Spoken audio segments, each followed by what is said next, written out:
Happier is brought to you by Progressive Insurance. Fiscally responsible, financial geniuses, monetary magicians. These are things people say about drivers who switch their car insurance to Progressive and save hundreds. Because Progressive offers discounts for paying in full, owning a home, and more. Plus, you can count on their great customer service to help you when you need it, so your dollar goes a long way. Visit Progressive.com to see if you could save on car insurance. Progressive Casualty Insurance Company and Affiliates. Potential savings will vary. Not available in all states or situations. Lately, Jamie and I have been on a little flavor tour at Whole Foods Market. Instead of making the same 3 dinners over and over, we wander the aisles and pick a region to visit. It makes dinners feel less predictable. Last week, we leaned Mediterranean. Another time, we swung Latin-inspired. And we always keep San Pellegrino on hand because it instantly makes it feel like more of a fancy meal. Yeah, I love that at Whole Foods Market, you can really see the savings. Explore the store for yellow signs. You'll find them aisle after aisle, highlighting sales and everyday low-price items with the same high quality.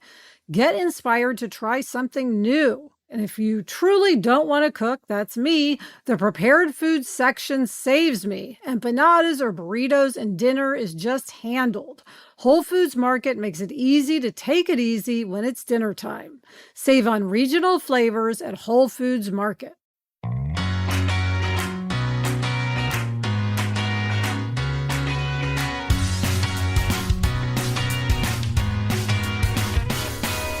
Hello, we're here for More Happier, a podcast where we get happier. It's the weekend. It's our usual observations and reflections with a listener vibe. Hey, Elizabeth. Hey, Grudge. Today we'll talk about surprising issues that come up when you put yourself out in the world. And I talk about a happiness stumbling block I just figured out I was dealing with. But first, something making us happier. Elizabeth, what's something making you happier? Well, Gretch, this is probably making you happier too, and that is planning our trip to Nantucket with Mom that we're taking in September. Yes. So we always went to Nantucket, or many years growing up. We would go to Nantucket, the 4 of us, for 2 weeks in August, and we'd stay at a little apartment-type place, different ones in town, and every day we would bicycle to a different beach, and we would basically just lie on the beach, read, and eat food from the Nantucket Bake Shop, I think it's called. Yes. We were not playing touch football on the beach. We were just reading. But Mom and Dad had wanted to go back to Nantucket, and they never got the chance to, so the 3 of us are going. Yes. No, and it's been so fun. We're going to go a little bit later in the year, so it'll be a different time of year, which will be interesting. It'll be interesting to see what's changed and what's the same. And it's fun to have a big adventure to be planning and talking about. Always the problem is finding dates, Elizabeth. I feel like that is the great hurdle to all fun adventures and plans and parties and coffees and lunches and whatever. It's always figuring out the date. But we did figure out a date. We've set it aside. And now is the fun part of thinking about all the things we want to do. Yeah, well, and Mom found out that Ellen Hildebrand, who, of course, is a super popular writer who's known for her many, many books that take place on Nantucket, she actually wrote a guidebook called The Blue Book. So we all got that, and I've been reading that, and she talks about the bookstores and different restaurants and the different hotels and her point of view on things, and so that's really fun. And she even shows up weekly at a bookstore and does a signing. So, of course, I would like to go meet Ellen Hildebrand, hopefully, while we're there. You know, her book reminds me of a book that Roz Chast, the brilliant cartoonist and also memoir writer, wrote about. It's called Going Into Town, and it's like a guide she wrote for her children about New York City. It's funny things, like if I remember correctly, one of them is like, if you're getting out of the subway and you note that one car is unusually empty, don't think to yourself, oh my goodness, get into the empty car. There's a reason that nobody's wanting to be in that car. Pick a different car. That is very good New York City advice. But I think in an age where there's so much information available, it is really nice to say, this is one person's extremely idiosyncratic take. I can take it or Yes. leave it. I can filter it through what I know is important to them. Like maybe this person is a super huge foodie and I don't care about food or whatever. But it is sort of interesting just to follow their route through a place. Yeah. And Nantucket is just so memory filled for us. I mean, Yes. I remember Gretchen seeing Jackie O at a store in Nantucket. I mean, that's Oh. got to be top celebrity sighting. That's royalty. Yes. I mean, I still have a sweatshirt from the Morning Glory Cafe that I still have, which I will pack and bring and wear. One of my favorite pictures is, I think Mom must have taken it. It's you and me and Dad lined up on the beach. I think you're on your stomach reading a book. I'm lying on my back with a T-shirt covering my face and probably not nearly enough sunscreen because back then I was not sunscreened enough as I should have been as a red-haired person. And then like Dad, like slicing off a piece of cheese or something like that. And it's just this wonderful summer picture. It's going to be so fun. Yeah. And Gretchen, another Nantucket item I have to speak on is my carrot slippers.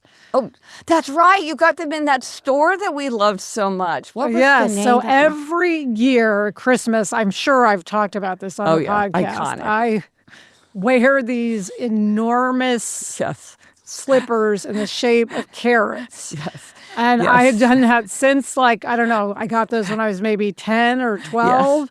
Yes. And I mean, literally up until the last Christmas I had in Kansas City Yes. a couple of years ago, I wore those every morning. And Mom would always say, do you want to take these with you? And I say, no, I leave them in Kansas City and I wear them once a year and it's on Christmas. And yes, I got those there and I was just desperate to have them. Yes. No, and I think they were pretty expensive, They especially were. given that they were carrot slippers. Okay, but listen, here's the thing that I don't, you have such a better memory than I do. How is it that carrot slippers that are not of themselves necessarily holiday themed, why are they so closely associated with Christmas morning? That is the one time that you wear it, and it's been that way as long as I can remember. But how did they get associated with Christmas? I think I probably wore them around more often. And then maybe getting older, I just didn't want to wear carrot slippers around, but I decided that they were special. So I'd wear them on Christmas. That's what I'm guessing was the thought process. Yes. But yes, they're very special to me. Yes, that's right. Oh, there's so many things when we start thinking about it, I bet. Blueberry muffins always make me think of Nantucket. Oh, yes. And cranberry bread. Oh, and that Barney Miller. We never watched TV, but it was like the morning that we were leaving, we all ended up watching an episode of Barney Miller, and it's the one where all of the police officers accidentally eat brownies that are laced with marijuana, and they just become silly. And for some reason, it was so unlike, we just usually didn't do that. And but we were just laughing so much, which is like mushy, mushy, mushy. It's one of the lines, I think, because they're talking Sharp about as a tack, Barney. sharp. Yes. Wojohoits, you spell it like it sounds. It's sharp as a tack. Oh my gosh, I got to go watch that on YouTube right this minute. Anyway, so that's making me happier. I'm sure we'll be talking a lot about our trip. Yeah. What's making you happier? Okay, so you know that for years, a repeating resolution that I have had is to work outside my office. I have an office that I love. It's this little room at the top of our apartment building that used to be a water tower, or like a water tank, which is a very New York City thing, that years ago was converted into this room. And when we got the apartment, we also got that room, which had been a storage room. So I turned it into my office. And it's nice. It's got windows, it's got heating, it's got air conditioning. It's off the service stairs. And I love my office, and I have 3 monitors, which I love. And, I'm always trying to tell people that they should have either a giant screen where they can have multiple documents open or have multiple monitors. Because if you're a knowledge worker, as we are, I find that it's massively helpful. People think that it hurts your focus, but it actually helps your focus. Anyway, I love my office, but I also love working outside my office. And I just find that I often focus better. I love the change of scenery. And in particular, I love working in the New York Society Library, it's like older than the United States. It's this little subscription library that's been around forever. And it has open stacks, which means you can go and sit amongst the books. And plus and then they also have workrooms. So I love New York Society Library. I've always loved working in a library. Like when I was in college and law school, I would spend hours and hours. I just love being in a library, working in a library. I met Jamie in a library because that's where I was working all the time. I would just spend a lot of time in libraries. But, I have to close out all my documents. I have to do this process where I coordinate my laptop and my desktop so that everything is the same and updated. Because obviously, if I edited one and not the other, it would just get super messy. And I need to walk over there and then walk back. Of course, this takes very little time and effort. Right. I live very close to that library. It's very easy to do this updating thing. And I have my external monitor that I talk about all the time, which I love, which is very easy to pack and set up. And so finally this year, I have truly started working outside my office, and I love it so much. I'm so glad. So you sync and then Yes. you walk over there and then you have to sync again, I guess. Yeah, but I just hit a button. It's called Sync Okay. Toy, and it just syncs it up. And out of superstition, I do it a few times just to make sure, but it just takes 1 second. You have to remember to do it. And I have had a couple times where I've gone away, opened up my documents, and realized that I had forgotten to sync it up. And so then I can't work until I go home and do the sync. But I just find it energizing. And also, I want to take advantage of things. And so the idea that I have this beautiful library so close to me that I could be working in, and yet I just can't be bothered to walk over to it. It's like not using the Met. It kind of weighs on my conscience. So now that I'm using it, and then I'll check out books, or I can return my books faster. I could just wander around the shelves. I could pull out an art book and look at it if I need a little bit of a break. Well, and Gretch, your word of the year being neighbor, Yes. it feels like a very neighbor thing to go use the local library. You'll see people, probably say Yes. hello, start to recognize the different people who work there and use the For library. sure. Yes. I know the librarians. Yes, because most of them have been there for years and years and years. I had not tied that to neighbor, but Elizabeth, you are right. That is one of the principal things in my neighborhood that I love. It's something that I love New York Society Library so, so, so much. But I didn't think about it as a way to connect with neighbors. And this is part of my neighborhood. Oh, that's so great. I love that. So you just have to make sure you keep doing it because it's the kind of thing where if you left town for a week, you could come Yes. back and never go again. I'm thinking that what I need to do is actually put it on the calendar. I'll only do it if I have 2 hours where I don't need to do something, because otherwise it really just isn't worth the whatever. But what I need to do is then hold it so that nothing gets stuck in there accidentally. And me, if it's on my calendar, I do it. So if it says, go to Society Library, then I will go because it's an entry in my calendar. So I think that now that I'm doing that, that is also helping. But it's like many things that when you do it, you tend to do it more. It's like you in the treadmill desk. It's just, now that you're back doing it a little bit, it makes it much easier to do it a lot. And I think once that I'm doing this a little bit, I'm reminded takes very, very little effort.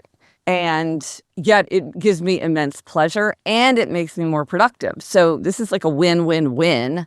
So I just need to put in that little bit of friction to do it. Yeah. Speaking of the treadmill desk, Gretch, I'm trying to make it a habit that when Sarah and I do our live hour of working, we're doing a behind the scenes working lunch every Wednesday at 12:30 where we work on our book live on Substack. Yeah. I'm trying to making a habit of doing that on the treadmill. And so that's like a solid hour right there. Well, I tuned into your last one, Elizabeth, and I loved seeing both of you. Your heads kind of bobbing up Bouncing and down. up and down, yeah. Love the treadmill action. Well, and it's obligerness, right? Because you're like, everybody's going to know, oh, there's Elizabeth on the treadmill desk. Or, oh, why is Elizabeth's head so steady? She must be sitting in a chair. Exactly. Fun. All right. Well, coming up, there's something you've been meaning to tell me. But first, this break.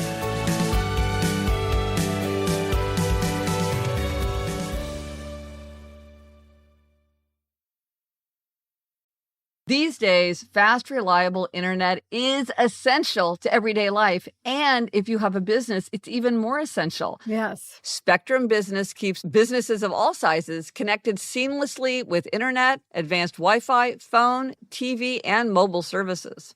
For this podcast, we rely on Spectrum. Spectrum allows us to record this podcast even though we are in 3 different locations. We do it seamlessly every time.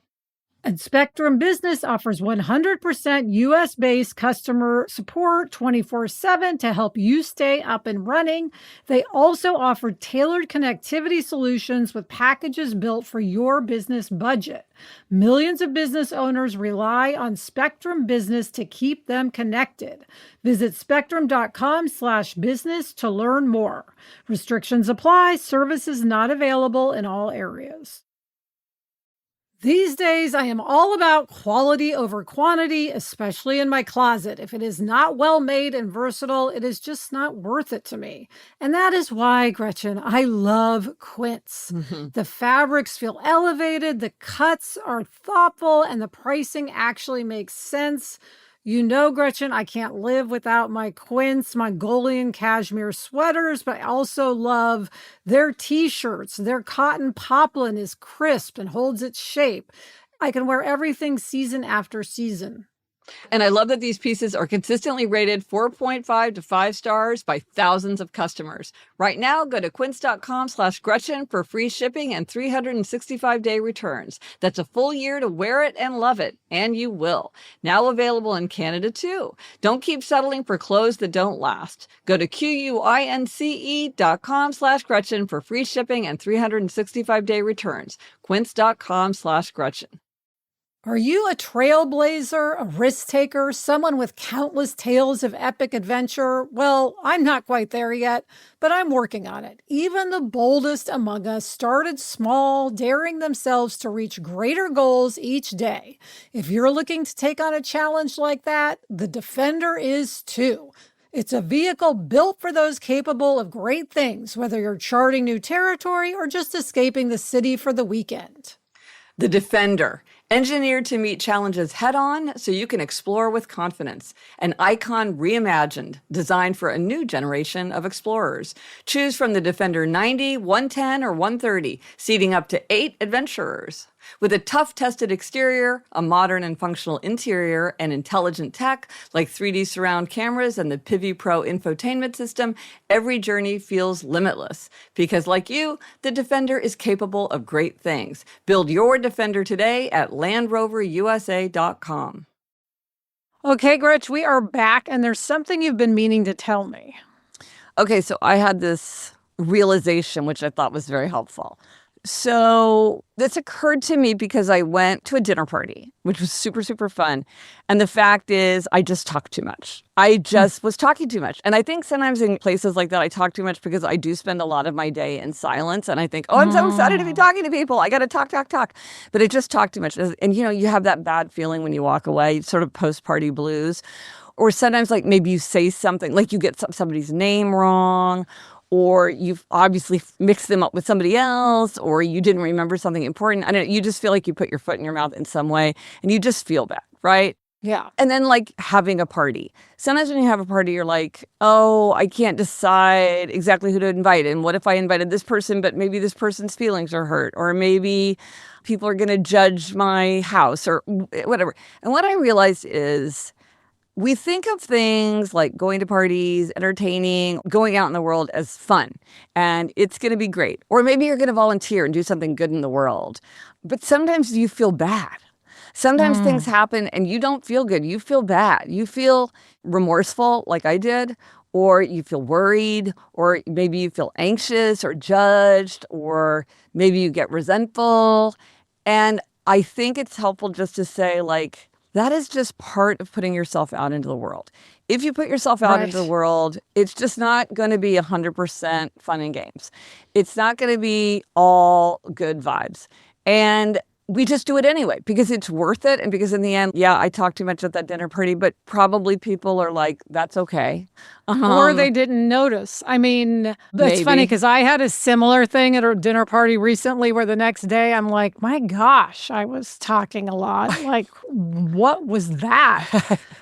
Not unusual, probably, for either of us. Yeah. But the other day, Sarah and I had been out somewhere and she was like, okay, can we just talk about that huge thing I did? Were you dying? I'm like, I didn't notice. She's like, you didn't notice? She goes, I thought you were stepped in to like dig me out of my hole. And I was like, no, I didn't even know what she was talking about. See, there you go. Sarah is lucky to have you there as a reality check. Yeah. But the point is that maybe you did have a gaffe. Maybe you did misstep. Yeah. Bad feelings just go with it. It's similar to, I feel like when you go on vacation, you feel like every minute is supposed to be delightful. But of course, as with all things, not every moment is delightful. Something very annoying can happen. You can get in a bad mood on vacation and have to work through that. I think it is really helpful to think nothing is without its moments. Right. And you just accept it. And I think it's even that it's kind of the cost of doing it. Yeah. You have to say, I just accept that in order to have these good things, I have to accept the bad things. And I do think you're right, that being forewarned to understand this and not to be surprised by it is helpful. Because I remember, and I think I'm sure I've told you this story before because it made such a profound impact on me. So Jamie and I were buying our first apartment. We've only bought one place together, so it's huge, and we're getting ready for like the big day.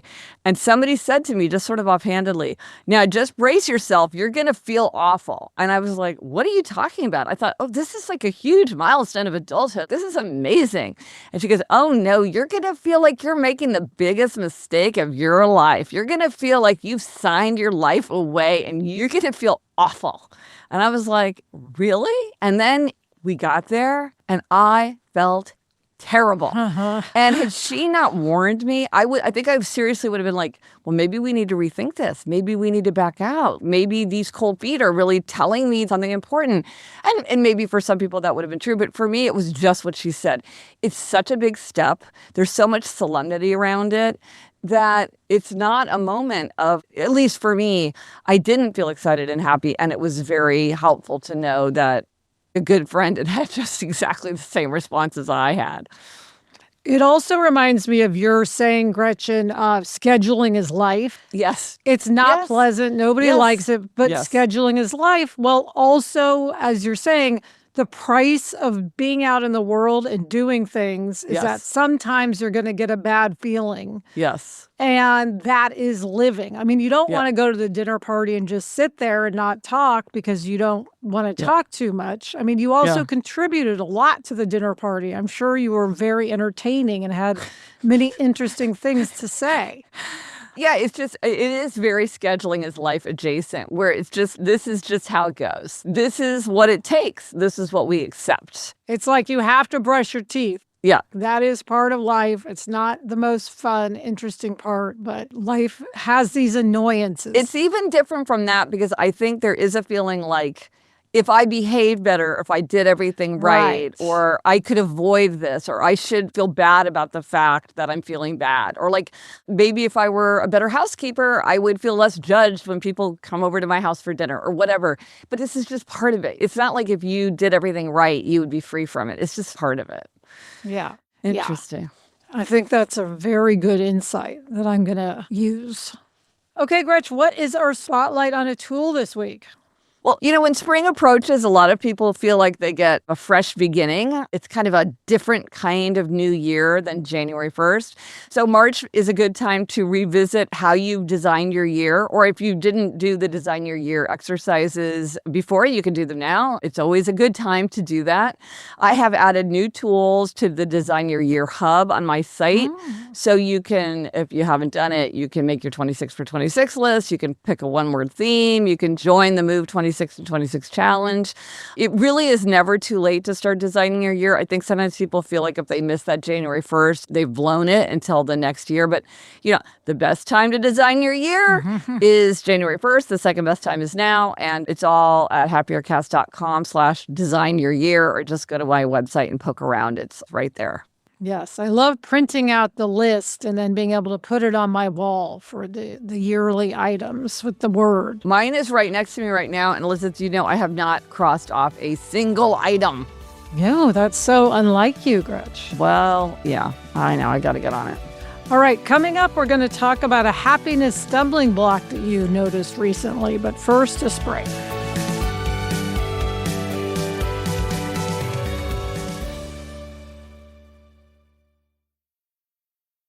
Hey, it's Hassan Minhaj here from the Hassan Minhaj Doesn't Know podcast, among other things. And I hate the smell of rotting food almost as much as I hate wasting it in the first place. Thankfully, now I have Mill. Mill is a food recycler that is odorless, guiltless, and completely effortless. See, I've always wanted to reduce my food waste. It is one of the easiest ways for an individual to make a big impact on the environment. But I just cannot stand the mess of a compost bin in the kitchen. But with Mill, all you do is drop in your scraps and you let it go. It works quickly and quietly, turning your food, even small bones, into nutrient-rich grounds. Now I take out the trash way less, yet my kitchen smells way better. And I don't have to feel guilty when my zucchini gets moldy. Plus, it looks cool. Yeah, this trash can alternative is so fly, people keep asking me where I got the giant Alexa. It's chic and savvy, but you have to live with Mill to really get it. Good thing, you can try it risk-free for 90 days right now and get $75 off with code HMDK. Visit mill.com/HMDK. That is mill.com/HMDK. Lately, Jamie and I have been on a little flavor tour at Whole Foods Market. Instead of making the same 3 dinners over and over, we wander the aisles and pick a region to visit. It makes dinners feel less predictable. Last week, we leaned Mediterranean. Another time, we swung Latin-inspired. And we always keep San Pellegrino on hand because it instantly makes it feel like more of a fancy meal. Yeah, I love that at Whole Foods Market, you can really see the savings. Explore the store for yellow signs. You'll find them aisle after aisle, highlighting sales and everyday low-price items with the same high quality. Get inspired to try something new. And if you truly don't want to cook, that's me. The prepared food section saves me. Empanadas or burritos and dinner is just handled. Whole Foods Market makes it easy to take it easy when it's dinner time. Save on regional flavors at Whole Foods Market. Okay, Gretch, we're back with a lighthearted stumbling block. It's not it's not going to, ruin your life. No. Okay, so these are funny mix-ups, and I realized once I started thinking about it that there were several of these mix-ups banging around in my brain. But to set the stage, Elizabeth, explain the Raymond Carver, Raymond Chandler confusion that arose when we were writing Dad's obituary. This was a lighthearted moment that came up. It was such a beautiful couple of days when we were thoughtfully reflecting on Dad's life and getting every detail right and editing every word and choosing just the right poem to conclude it.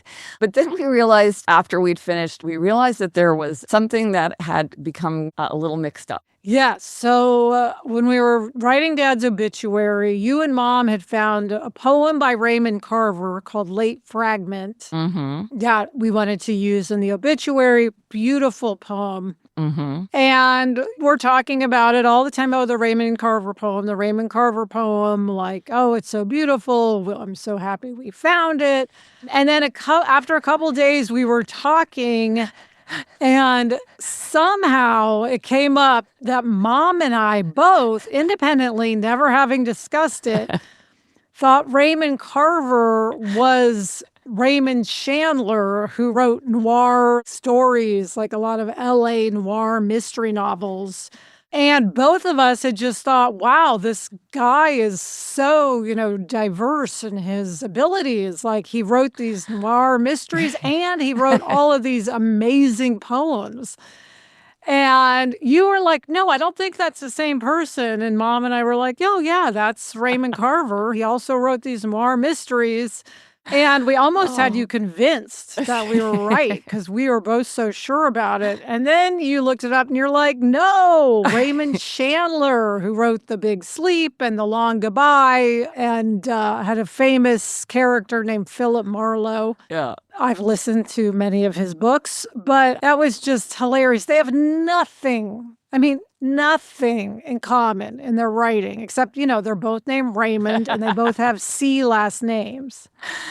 No, because Raymond Carver's like this minimalist writer who writes these very spare stories like Cathedral and What We Talk About When We Talk About Love. And it was one of these things where the way that it came out, it was just so offhand. It was like, wait, what? No, I don't think about that. Oh my gosh, it was so funny. So in that case, I knew the difference. I couldn't remember Raymond Chandler's name, but I'm like, no, there's another guy. And so then we quickly looked it up when we did. But I realized that I could think of many occasions where for years I will be conflating two things this way. And it takes me a long time to untangle it because part of the problem is I don't realize that two things have become conflated. I just think that they're the same thing. So I never look it up or inquire further because I'm like, oh, it's just that thing. Okay. So, for instance, until extremely recently when I went to an immersive experience here in New York City, and I mean, this is like 6 months ago, about the Phantom of the Opera, I thought the Hunchback of Notre Dame and the Phantom of the Opera were the same. Now, to be clear, the Hunchback of Notre Dame is Victor Hugo's 1831 novel about this bell ringer who has this love for this dancer Esmeralda. And The Phantom of the Opera is Gaston Leroux's 1910 novel about this disfigured musical genius who haunts the Paris Opera House and is obsessed with this young soprano. In my defense, I will say both of these stories feature outcasts isolated by their appearance, dwelling secretly in grand Parisian monuments whose unrequited love for a beautiful young woman leads to tragedy. Okay. And they kind of have, it's the blank of blank, right? And it's a person of a place, but apparently they have nothing to do with each other. They're completely unrelated. Now, Leroux might have been influenced by Hugo because Hugo was earlier, but yes, I think it's very defensible. And yet they have nothing to do with each other. And nobody else seems to have this problem. I do wonder if it was inspired by The Hunchback of Notre Dame. Right. Today we would be like, that's a little bit sketchy. It feels extremely... It's an homage. Yes, let's call it an homage. Yeah, for sure. Okay, here's another one. Shirley Hazard and Shirley Jackson. These people have nothing to do with each other except that they're both named Shirley. They don't even have the same first initial like Carver and Chandler. Shirley Hazard is an Australian-American author who writes these psychologically complex literary fiction like The Transit of Venus, The Great Fire. And Shirley Jackson is also an incredibly esteemed author. She's an American. She writes sort of gothic horror and psychological suspense. But she also writes these kind of in a completely different vein, these sort of domestic memoirs that are very funny. But she's far better known today for her short story, The Lottery, The Haunting of Hill House, We've Always Lived in the Castle. And they have nothing to do with each other except that they're both named Shirley. But I was always like, that's interesting. I sort of just got them tangled up in my mind. Oh, that's funny. Okay, funnier still is that I have another mix-up that also features Shirley Hazard. Okay, and this one is Transit of Venus and Tropic of Cancer. These are two novels. Transit of Venus is Shirley Hazard's 1980 novel, maybe her best-known novel. It's about two Australian sisters across the decades. Tropic of Cancer is this kind of controversial, semi-autobiographical novel that Henry Miller wrote that is about 1930s Paris. It's very bohemian and racy. And I remember reading The Tropic of Cancer and not liking it. And then people kept saying, oh, have you read The Transit of Venus? You would love it. You would love it. I'm like, no, I already read it. I didn't like it. I was like, it's so surprising that all these people I know say how much they love Transit of Venus. I really didn't like it that much. And then the way they're talking about it, I'm like, that doesn't sound like the book I read. And then finally I realized Transit of Venus and Tropic of Cancer are completely different. Again, the letter T and then of something related to astrology, I would say. Like Venus and Cancer to me are kind of like astrological divinity names that feel tied together. And oh my gosh, my world just feels so clarified now that I've untangled those things. Well, Gretch, I was trying to think of, as you've been talking, if I have any examples of this. I know I do. I can't think of them, but as they come up now, I'm going to write them down. And then I can tell you, because I know this happens. Yes. Just like the Raymond Chandler, Raymond Carver. I know it happens often. Yes. Yeah. Well, it's funny. I know. I want to hear more examples from people because I do think that they're very funny because they make a kind of internal sense, even if you haven't experienced yourself. I feel like it's understandable how I got there. You know what it reminds me of is the phenomenon of thinking the lyrics to a song are different. Oh, yes. From what they really are. I mean, Yes. people have so many funny examples of, Yes. for 40 years, they'll be Yes. singing the lyrics completely wrong to a Yes. song. That's exactly right. It's very much like that. That's so funny.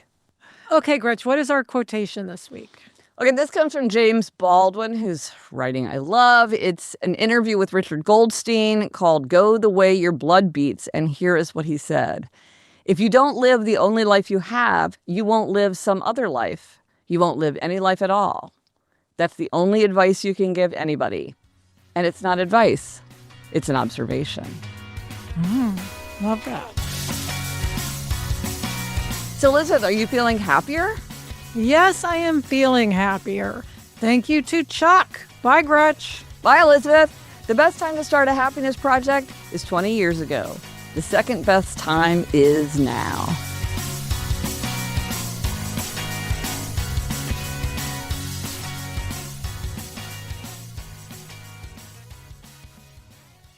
Elizabeth, I think that one reason the Raymond Carver, Raymond Chandler mix-up, it seems so funny to me, is like it was such like a solemn time and we were so purposeful and so focused. And then to realize that there was just this sort of comical confusion that didn't matter because like in the print of it, just that you and Mom were like, yeah, it's so funny. He's such this like this crime guy. Really, he's really got range. Yes, and it struck us both. We both thought about it, but independently. Yeah, it was a very light moment in a very solemn time. Hi, Gretchen, Craig Robinson, and my little sister Michelle here. We host a new podcast called IMO with Michelle Obama and Craig Robinson. We know you're the queen of giving advice, so we wanted to get a few tips from you. You know, Gretchen, a lot of our listeners are going through some major life changes. What advice do you have for folks who are trying to stay grounded in the midst of major life transitions? Craig and Michelle, I am so happy to be talking to you. Here are a few questions that might help us gain perspective. So consider questions like this. What activities take up my time but are not particularly useful or stimulating for me? Do I spend a lot of time on something that's important to someone else but is not very important to me? If I could magically change one habit in my life, what would I choose? And here's a question. Would I like to have more time in solitude, restorative solitude, or would I like to have more time with friends? You know, just thinking about questions like this can help us start to figure out how we might make our lives happier.